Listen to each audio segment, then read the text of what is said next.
പിന്നെ അറിയിക്കുക എന്ന് പറഞ്ഞാൽ പിറ്റേന്ന് നമ്മളവിടെ നോട്ടീസ് ഒഴിക്കുകയും ചെയ്തു. അച്ഛൻ സമാധിയായ വിവരം പിന്നീട് നാട്ടുകാരെ അറിയിക്കുകയും ചെയ്തു. സമാധി എങ്ങനെയായിരുന്നു? അവിടെ തപസ്സിരിക്കുമായിരുന്നു. അവിടെ അത് ക്ഷേത്രത്തിൽ പൂജാതി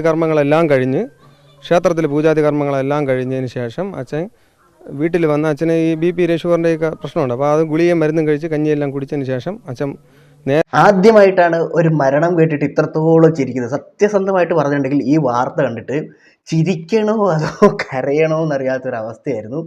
സംഭവം എന്താണെന്ന് വെച്ചിട്ടുണ്ടെങ്കിൽ ബാലരാമപുരത്തെ ഗോപൻ സ്വാമി എന്ന് പറഞ്ഞിട്ടുള്ള ഒരു ചുമട്ട് തൊഴിലാളി ഉണ്ടായിരുന്നു. ഓക്കെ, അദ്ദേഹത്തിൻ്റെ കുടുംബക്ഷേത്രത്തിൽ അത്യാവശ്യം പൂജയും കാര്യങ്ങളൊക്കെ ചെയ്യുന്നതായിരുന്നു. അപ്പോൾ അദ്ദേഹത്തിന് 2 മക്കളുണ്ട്, 2 ആൺമക്കളാണ്. അപ്പം ഇദ്ദേഹത്തിന് ഒരു ദിവസം രാവിലെ, അതായത് മിനിങ്ങാന്ന് രാവിലെ അമ്പലത്തിൽ നിന്ന് ഇറങ്ങി വന്നപ്പോൾ തന്നെ പറയുകയാണ്, ഞാൻ ഇന്ന് സമാധിയാവാൻ പോവുകയാണ്. അതായത് പണ്ട് മുതലേ ഇയാൾ സമാധിയാവാൻ വേണ്ടിയിട്ട്, ഈ സമാധി എന്ന് പറഞ്ഞിട്ടുണ്ടെങ്കിൽ മരിച്ചു പോവുക എന്നുള്ള സംഭവമാണെന്ന് തോന്നുന്നു. ഓക്കെ, ഞാൻ സമാധിയാവുന്ന ദിവസമാണിന്ന്. അപ്പം എനിക്കൊരു 10-10:30 ആകുമ്പോഴത്തേനും സമാധി ആവാൻ വേണ്ടിയിട്ട് ഞാൻ കുറച്ച് കല്ലെല്ലാം കൊണ്ട് വെച്ചൊരു സ്ഥലമുണ്ട്. അതായത് സമാധി ഇരുത്താൻ വേണ്ടിയിട്ട് വെച്ചിട്ടുള്ളൊരു സ്ഥലമുണ്ട്. അവിടെ കൊണ്ട് എന്നെ ഇരുത്തണം, എന്നിട്ട് വന്നിട്ട് പൂജ ചെയ്യണം എന്നൊക്കെ പറഞ്ഞിട്ട് സ്വന്തം മകനെ ഏൽപ്പിക്കുകയാണ്. അനിയൻ മകനാണ്, അതായത് 2ാമത്തെ മകനെയാണ് ഏൽപ്പിക്കുന്നത്. അപ്പോൾ ഇദ്ദേഹത്തിനെ ഏൽപ്പിച്ചിട്ട് ഇയാൾ ഷുഗറിൻ്റെയും പ്രഷറിൻ്റെയും ഗുളിക കഴിച്ചതിന് ശേഷം പോയി സമാധി ഇരിക്കുകയാണ്. അതായത് ഇങ്ങനെ നല്ല ഷുഗറുള്ള ആളാണ്, BP ഉള്ള ആളാണ്. അപ്പോൾ ഇതിനുള്ള മരുന്ന് കഴിച്ചിട്ടാണ് സമാധി ആവാൻ വേണ്ടി പോകുന്നത്. എന്തിന്? മരിക്കാൻ വേണ്ടി പോകുന്ന ആൾ എന്തിന് ഈ പറയുന്ന ഷുഗറിൻ്റെയും BPൻ്റെ എല്ലാം മരുന്ന് കഴിക്കാൻ വേണ്ടി പോകുന്നത്? മനസ്സിലാവുന്നില്ല. ഓക്കെ, എന്തായാലും ഇതെല്ലാം കഴിച്ചതിന് ശേഷം ആൾ സന്തോഷത്തോടു കൂടി പോയി സമാധിക്ക് വേണ്ടി ഇങ്ങനെ ഇരുന്നു. അങ്ങനെ 10:30 തൊട്ട് 11:30 വരെ ഇങ്ങനെ ഇരുന്ന് കഴിഞ്ഞപ്പോൾ ഇയാൾ സമാധിയായി എന്നും പറഞ്ഞിട്ട് ഈ മകൻ പാറയെല്ലാം കൂട്ടി വെച്ചിട്ടുള്ള ആ സ്ലാബിൻ്റെ അകത്തോട്ട് ഇരുത്തിയിട്ട് മൂടി. അപ്പം ഇതാണ് സംഭവം. ഗോപൻ സ്വാമി നിര്യാതനായി എന്നല്ല പറയുന്നത്, സമാധിയായി എന്നും പറഞ്ഞിട്ട് എന്നിട്ട് ഒരു നോട്ടീസെല്ലാം ഒട്ടിച്ച്. അപ്പോൾ അവസാനം നാട്ടുകാർ നോക്കുമ്പോൾ ഇതാരും അറിഞ്ഞില്ലല്ലോ എന്നുള്ള നിലയിൽ പോലീസിനെ അറിയിച്ചപ്പോഴാണ് ഈ സംഭവം ഇങ്ങനെയാണ് എന്നുള്ളത് ഈ മകൻ പറയുന്നത്. അപ്പം മകൻ പറയുന്ന കാര്യങ്ങൾ കേട്ടിട്ടുണ്ട്. സത്യം പറഞ്ഞിട്ടുണ്ടെങ്കിൽ നിങ്ങൾ ചിരിച്ച് പണ്ടാരടക്കും. സത്യം, ഒരാൾ മരിച്ചു കഴിയുമ്പോൾ ഇങ്ങനെ ചിരിക്കാൻ പാടില്ല എന്നൊക്കെയാണ് പറയുന്നത്. പക്ഷേ നിങ്ങൾ ആലോചിച്ച് നോക്കണം, അതായത് സ്വന്തം അച്ഛൻ പറയുകയാണ് 2025 ജനുവരിയായി. ഈ കാലത്ത് അച്ഛനെ, അതായത് ജീവനോടെ ആണോ ഇനി മരിച്ചിട്ടാണോ എങ്ങനെയാണെന്നറിയില്ല, എന്തായാലും ആ സ്ലാബിൻ്റെ ഉള്ളിലാക്കി പൂട്ടിയിട്ടുണ്ട്. അതിൻ്റെ ഉള്ളിൽ ഇപ്പോൾ കുത്തി തുറന്നാൽ അറിയാം, ചിലപ്പോൾ ചങ്ങായി ശ്വാസം കിട്ടാണ്ട് ഇപ്പോഴും ജീവനോടെ ചിലപ്പോൾ ഇരിപ്പുണ്ടാവും, പറയാൻ പറ്റൂല. എന്തൊരവസ്ഥയാണെന്ന് നോക്കി. അപ്പോൾ ആ ഒരു വാർത്തയിലേക്ക് നിങ്ങളെ ഞാൻ വീണ്ടും കൊണ്ടുപോകാം. പിന്നെ ഈ ഗോപൻ സ്വാമിയുടെ ഇളയ മകനുമായി അമ്പലത്തിൽ നിൽക്കുന്ന സമയത്ത് പെട്ടെന്ന് ഗോപൻ സ്വാമി ഞാൻ സമാധിയാവുകയാണ്, അല്ലെങ്കിൽ ഞാൻ മരണപ്പെടാൻ പോവുകയാണ് എന്ന് മകനോട് പറയുകയും ഈ കാണുന്ന വാതിലിലൂടെ ഗോപൻ സ്വാമിയും ഇളയ മകനും കൂടി ഇറങ്ങി വന്ന് ഇതിലെ നടന്ന് നേരത്തെ തന്നെ സമാധിയായെങ്കിൽ അല്ലെങ്കിൽ ഞാൻ മരിച്ചെങ്കിൽ എന്നെ സമാധിയായിട്ട് ഇരുത്തണമെന്ന് അദ്ദേഹം പറഞ്ഞ ഈ സ്ഥലത്തേക്ക് വന്നു എന്നാണ് മകൻ പറയുന്നത്. ഇളയ മകൻ മാത്രമായിരുന്നു കൂടെ ഉണ്ടായിരുന്നു. അപ്പോൾ ഏതായാലും ഇളയ മകൻ മാത്രമേ കൂടെ ഉണ്ടായിരുന്നുള്ളൂ. അതുകൊണ്ട് ചേട്ടനായിട്ടുള്ള ചേട്ടൻ രക്ഷപ്പെട്ടു. ഇല്ലെങ്കിൽ ഇതിപ്പോൾ പോലീസ് കേസായി കാര്യങ്ങളൊക്കെ വന്ന് അന്വേഷിക്കും. ഇനിയിപ്പോൾ നിങ്ങൾക്ക് ആരെയെങ്കിലും കൊല്ലണം എന്നുണ്ടെങ്കിൽ, അല്ലെങ്കിൽ നിങ്ങൾക്ക് ആരെയെങ്കിലും അപായപ്പെടുത്തണം എന്നുണ്ടെങ്കിൽ ഈ ഒരു ബുദ്ധി പ്രയോഗിച്ചാൽ മതി എന്നുള്ള ഒരു സന്ദേശമാണ് ഇയാൾ കൊടുക്കുന്നതെന്ന് തോന്നുന്നു. എന്തോന്നടേ ഇത്?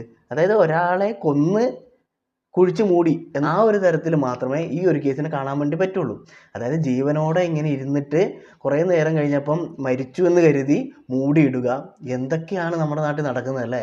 പക്ഷെ എൻ്റെ അമ്മോ, ഇത് കണ്ടിട്ട് എനിക്ക് സത്യം പറയാലോ ചിരിക്കണമെന്നുമുണ്ട്, പിന്നെ അവരുടെ അവസ്ഥ ആലോചിച്ചിട്ട് കരയണമെന്നുമുണ്ട്. സത്യസന്ധമായിട്ട് പറയാം. അപ്പം ഇദ്ദേഹത്തിൻ്റെ മകൻ, അതായത് ഈ മരിച്ചു പോയ ഗോപൻ സ്വാമിയുടെ മകൻ എന്താണ് പറയുന്നതെന്ന് നമുക്കൊന്ന് കണ്ടു നോക്കാം. പക്ഷെ അതിനു മുമ്പ് നിങ്ങൾ ആലോചിക്കുക, ഇങ്ങനെയുള്ള മണ്ടത്തരങ്ങളൊന്നും ആരും ചെയ്യാൻ വേണ്ടി നിൽക്കരുത്. ചിലപ്പോൾ ഇങ്ങനെ ചെയ്തു എന്നൊക്കെ പറഞ്ഞിട്ട് എന്നാൽ പിന്നെ എനിക്ക് ഒരാളെ കൊല്ലാനുണ്ട്, എന്നാൽ പിന്നെ ഇങ്ങനെ സമാധിയായി എന്നും പറഞ്ഞിട്ട് ഇങ്ങനെ ചെയ്തേക്കാം എന്നൊന്നും വിചാരിച്ച് പോയിട്ട് ആരും അനുകരിക്കാൻ നിന്നേക്കരുത്. സത്യം പറയാമല്ലോ, പോയി ജയിലിൽ കിടക്കേണ്ടി വരും. അപ്പം മോൻ എന്താണ് പറയാനുള്ളതെന്ന് നമുക്കൊന്ന് കണ്ടു നോക്കാം. ഗോപൻ സ്വാമി ഈ ക്ഷേത്രത്തിൻ്റെ പോറ്റിയും കൂടെയാണ്, ഞാനും ക്ഷേത്ര പൂജാരിയാണ്. അപ്പം അച്ഛൻ്റെ നിർദ്ദേശപ്രകാരം ഇവിടെ സമാധി ഇരിക്കണം, പക്ഷെ ആരും ഈ സമാധി ചടങ്ങ് കാണാൻ പാടില്ല എന്നുള്ള ഒരു ഇതായതുകൊണ്ട് നമ്മൾ ഈ ആരെയും അറിയിച്ചില്ല. അപ്പം പിന്നെ അറിയിക്കുക എന്ന് പറഞ്ഞാൽ പിറ്റേന്ന് നമ്മളവിടെ നോട്ടീസ് ഒഴിക്കുകയും ചെയ്തു. അച്ഛൻ സമാധിയായ വിവരം പിന്നീട് നാട്ടുകാരെ അറിയിക്കുകയും ചെയ്തു. അച്ഛൻ സമാധി എങ്ങനെയായിരുന്നു അവിടെ തപസ്സിരിക്കുമായിരുന്നു? അവിടെ അത് ക്ഷേത്രത്തിൽ പൂജാതി കർമ്മങ്ങളെല്ലാം കഴിഞ്ഞതിന് ശേഷം അച്ഛൻ വീട്ടിൽ വന്ന് അച്ഛന് ഈ BP ഷുഗറിൻ്റെയൊക്കെ പ്രശ്നമുണ്ട്. അപ്പോൾ അത് ഗുളികയും മരുന്നും കഴിച്ച് കഞ്ഞിയെല്ലാം കുടിച്ചതിന് ശേഷം അച്ഛൻ നേരത്തെ 3 ദിവസം മുമ്പ് എൻ്റെ അമ്മയുടെ അടുത്ത് പറഞ്ഞിട്ടുണ്ടായിരുന്നു ഞാൻ ഇതാകുമെന്ന്. സമയമായപ്പോൾ എൻ്റെ അടുത്ത് പറഞ്ഞു സമാധിയാവാൻ സമയമായി എന്ന് പറഞ്ഞു. എന്നിട്ട് അച്ഛൻ അവിടെ നിന്ന് നേരെ സമാധിയാവാൻ സമയമായെന്നായിരിക്കുമല്ലോ പറഞ്ഞിട്ടുണ്ടാവുക. സമാധാനമായിട്ടിരിക്കാൻ പോവുകയാണെന്ന് പറഞ്ഞതായിരിക്കും. അങ്ങനെ സമാധാനമായിട്ടിരിക്കാൻ വേണ്ടി പോയ ആളെ സമാധിയാക്കി അവസാനം. ഇവിടെ നേരത്തെ അച്ഛൻ സമാധിക്ക് വേണ്ടിയിട്ട് നേരത്തെ അച്ഛൻ പിന്നെ ഇതെല്ലാം ചെയ്തിട്ടുണ്ടായിരുന്നു. സ്ഥലമെല്ലാം നിശ്ചയിച്ച് നേരത്തെ കെട്ടിയിട്ടിട്ടുണ്ടായിരുന്നു. കുറച്ച് മാത്രമേ എനിക്ക് കെട്ടാണ്ടായിരുന്നുള്ളൂ. അപ്പോൾ ഞാൻ സമാധിയുടെ ബാക്കി കാര്യങ്ങളെല്ലാം ചെയ്തതിന് ശേഷം അച്ഛൻ വന്ന് സമാധി അവിടെ വന്നിരുന്നു. അച്ഛൻ സമാധിയായി. അച്ഛൻ ഈ തൻ്റെ പത്മാസനത്തിലിരുന്ന് അച്ഛൻ മൈലാടി കല്ല് കൊണ്ടുവന്ന് ഒരു പീഠക്കല്ലൊക്കെ ഇട്ട് അതിൻ്റെ പുറത്തിരുന്ന് പത്മാസനത്തിലിരുന്ന് കൊണ്ട് മൂലാധാരം, സ്വാധിഷ്ഠാനം, മണിപൂരം, അനാഗതം, വിശുദ്ധി എന്ന 6 ആധാര ചക്രങ്ങൾ നിർത്തി പ്രാണായാമം ചെയ്ത് തൻ്റെ സഹസ്രതല പത്മത്തിലെത്തി തൻ്റെ പ്രാണൻ അവിടെ അടക്കുകയാണ് ചെയ്യുന്നത്. സമാധിയാവുമ്പോൾ ചെയ്ത് അച്ഛൻ സമാധിയായി, ജീവൽ സമാധിയായതിനു ശേഷം നിങ്ങൾ കണ്ടുകൊണ്ടിരിക്കുക? ഞാൻ കണ്ടുകൊണ്ടിരിക്കുക. ഈ സമയം ഞാൻ മാത്രമാണ്. എൻ്റെ അടുത്താണ് ഞാൻ പൂജാരി. എത്ര മണിക്ക് പൂജാരിയുണ്ട്. അച്ഛൻ അതായത് കറക്റ്റ് 11:30 രാവിലെ രാത്രിയോ? 10:30 വന്നിരുന്ന അച്ഛൻ 11:30 ആയപ്പോൾ സമാധിയുടെ ആ ലക്ഷണങ്ങൾ രാവിലെ രാത്രിയോ? രാവിലെ ഇന്നലെ അതായത് വ്യാഴാഴ്ച രാവിലെ എല്ലാം ചേർന്ന് ഈ ചടങ്ങുകളെല്ലാം കഴിഞ്ഞ് തീർന്നപ്പോഴത്തേക്കും ബ്രാഹ്മമുഹൂർത്തം ആയി. തിരിച്ച് കാലത്ത് നടക്കുന്ന സംഭവം ഈ സമാധി ചടങ്ങുകൾ ഒരുപാടുണ്ട്. അതായത് ഭസ്മം, ചന്ദനം, കുങ്കുമം, ഈ എല്ലാം പനിനീരടക്കം എല്ലാ ഐറ്റം പൂജാദ്രവ്യങ്ങളെല്ലാം ഇട്ട് കർപ്പൂരം എല്ലാം ഇട്ട് ആ അച്ഛൻ്റെ സമാധി ചടങ്ങുകളെല്ലാം ഞാൻ ചെയ്തത്. പക്ഷേ ജീവൻ പോയിട്ടുണ്ടായിരുന്നു. ജീവൻ പോയിട്ടുണ്ടായിരുന്നു. ജീവൻ എന്ന് പറഞ്ഞാൽ ഈ അമൃതകലയിലെത്തി സഹസ്രതള പത്മമാകുന്ന ശിവൻ കുടികൊള്ളുന്ന ഈ പദപ്പിൽ അച്ഛൻ അവിടെ ആ പ്രാണൻ അവിടെ അടച്ചാണ് അച്ഛൻ സമാധി. ബ്രഹ്മത്തെ നോക്കിയാണ് അച്ഛൻ ഇത് നിങ്ങൾ കെട്ടി അടച്ചു. എന്നിട്ട് നമ്മളതിനെ ആരൊക്കെ കൂടി? ഞാനും എൻ്റെ ചേട്ടനും കൂടെ. ചേട്ടനാണ് വന്നിട്ട് പിന്നീട് പൂജാ സാധനങ്ങൾ ഇതിന്റെ കാര്യങ്ങളെല്ലാം കൂടെ വാങ്ങിച്ച്. വീട്ടിൽ നിങ്ങൾ രണ്ട് മാത്രമേ ഉള്ളൂ? ഞാൻ ഉണ്ട്, എൻ്റെ വൈഫുണ്ട്, ഭാര്യ. അവരൊന്നും കണ്ടില്ലായിരുന്നു? അവരൊക്കെ കണ്ടായിരുന്നു. അവർ വന്ന് തൊഴുതിട്ട് പോകാനേ പറ്റും. അവർക്ക് തൊടാനൊന്നും പാടില്ലല്ലോ. എനിക്ക് എൻ്റെ ചേട്ടൻ മാത്രമേ ഇത് ചെയ്തതിന് ശേഷം ഞാനാണ് എല്ലാ പൂജാകർമ്മങ്ങളെല്ലാം ചെയ്ത് അച്ഛനെ സമാധി ഇരുത്തിയതിന് ശേഷം 3:30 ഇതിന്റെ അച്ഛൻ്റെ ജീവൻ പോയെന്ന് എങ്ങനെ മനസ്സിലാക്കി? പ്രാണൻ എന്ന് പറയുന്ന ഒരു സംഭവം പോകുമ്പോൾ നമുക്കറിയാൻ പറ്റുമല്ലോ. എങ്ങനെ? അതായത് കൃത്യമായിട്ടും ആ നമ്മുടെ പ്രാണൻ ഇവിടെ നിന്ന്, അതായത് മൂലാധാര ചക്രത്തിൽ ഓരോ ചക്രങ്ങൾ ഉണരുമ്പം നമുക്ക് അവിടെ അറിയാൻ പറ്റും. ഭയങ്കര ചൈതന്യമായിരുന്നു ആ സമയത്ത്. അച്ഛന് ഭയങ്കര ചൈതന്യവും തേജസ്സായിരുന്നു. സമയത്ത് പോയി ഇവിടെ ശ്വാസം ഞാനങ്ങ് ലയിച്ചു, ഭഗവാനിലങ്ങ് ലയിച്ചു. ആ സമയം കറക്റ്റായിട്ട് ശ്വാസം അങ്ങ് നിന്നു. അപ്പോൾ അമ്മയോട് പറഞ്ഞോ? അമ്മ സമാധിയായി എന്ന് പറഞ്ഞ് അങ്ങനെ അമ്മയോട് പറഞ്ഞു അച്ഛൻ സമാധിയായിന്ന്. അപ്പം അമ്മ പറഞ്ഞു സമാധാനമായിന്ന്. ശരിക്കും പറഞ്ഞാൽ ഒരാൾ മരിക്കുന്ന സമയത്ത് ഇങ്ങനെ നമ്മൾ ചിരിക്കാൻ പാടില്ലാത്തതാണ്, അറിയാം. പക്ഷേ എന്ത് ചെയ്യാൻ പറ്റും? ഇത് ചങ്ങായിക്ക് വട്ടായതാണോ അതോ എന്തെങ്കിലും പ്രശ്നമുള്ളതാണോ അതോ ഇനി എന്തൊക്കെ തരം ആളുകളല്ലേ? 2025 ആയി എന്നിട്ട് ഇപ്പോഴും സമാധിയും സമാധാനവും പിടിച്ചുകൊണ്ട് നടക്കുകയാണ്.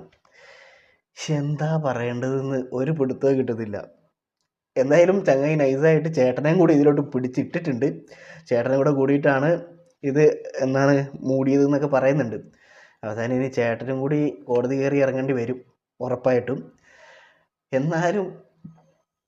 എന്നാലും സ്വന്തം അച്ഛൻ മരിച്ചിരിക്കുമ്പോൾ, അല്ലെങ്കിൽ സ്വന്തം അച്ഛൻ ഇങ്ങനെ ഇരിക്കുന്ന സമയത്ത് മരിച്ചു എന്നൊക്കെ പോയി സ്വയം അങ്ങോട്ട് തീരുമാനിച്ചിട്ട് മൂടുക എന്നൊക്കെ പറഞ്ഞാൽ അതിൻ്റെ ഒരു സെറ്റപ്പ് എന്തായിരിക്കും അല്ലേ?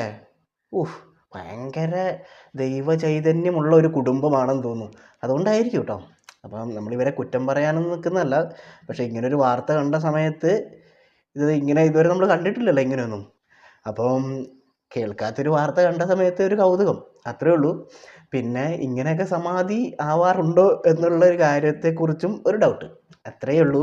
ഇനിയിപ്പോൾ ഇവർ പറഞ്ഞ പോലെ തന്നെ ദൈവവിളി ഉണ്ടായിട്ട് അച്ഛൻ പോയി സമാധി ആയതാണോന്നും അറിയില്ല.